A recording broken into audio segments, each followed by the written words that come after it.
Hello beauties, welcome back to the vlog. This week we are talking about career advice, and as I said yesterday, enter at your own risk. I am not a qualified career advisor, but I have had a lot of experiences in my career. So today what we're going to talk about is how do you stay fulfilled in your job and how do you continue to feel fulfilled? And this is something that can be challenging for all of us, right?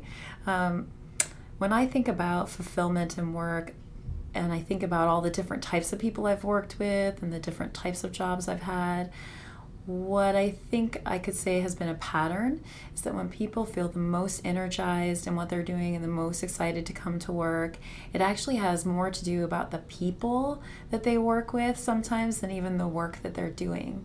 So, for example, if you work with coworkers who validate what you do and are really complimentary and show you appreciation, they thank you, they acknowledge your growth, they offer to help you, and you feel really supported by your team, it's really easy to come into work to that, right? It feels so good to know that you're going to be spending your time with people who it feels like they believe in you.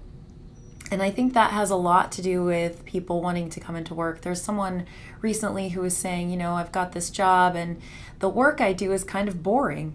And I said, oh no.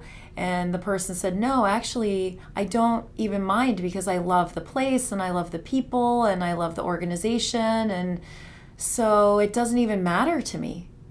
And that was something that really made me think, because for me, I need to be very engaged in the work I'm doing and challenged, and I want to be learning all the time. There's people who have to be constantly learning, who crave change, who crave the next thing, what's new, what's different. There's a phrase in our industry called bleeding edge, which I think is a bit dramatic, but I think expresses what people want. They want to be really innovative and they want to try new things. They want to solve new problems. They want a new puzzle, right? There's a lot of people I talk with that say, well, the fun for me is solving the puzzle and then finding out there's another puzzle inside to solve. And I think there's a lot of people who feel that way. And when that's the situation, being in a job where you get to learn, where you're encouraged to try new things, where it's a good thing to ask questions, where disagreement and conflict, where you don't necessarily agree with the status quo, is encouraged. Those sorts of things can provide fulfillment in a job too.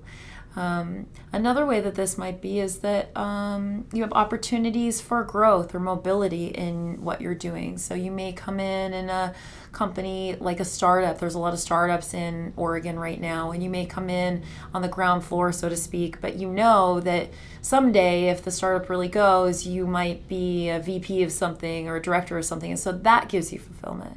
And really, you have to decide what that is, I think a different topic we'll talk about in the future is this difference of should I do what I like and what I love versus should I just go and make money?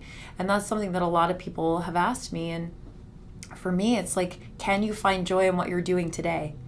Do you find excitement in what you're doing? Is it the people? Is it the place? Is it the organization? What can you find to believe in?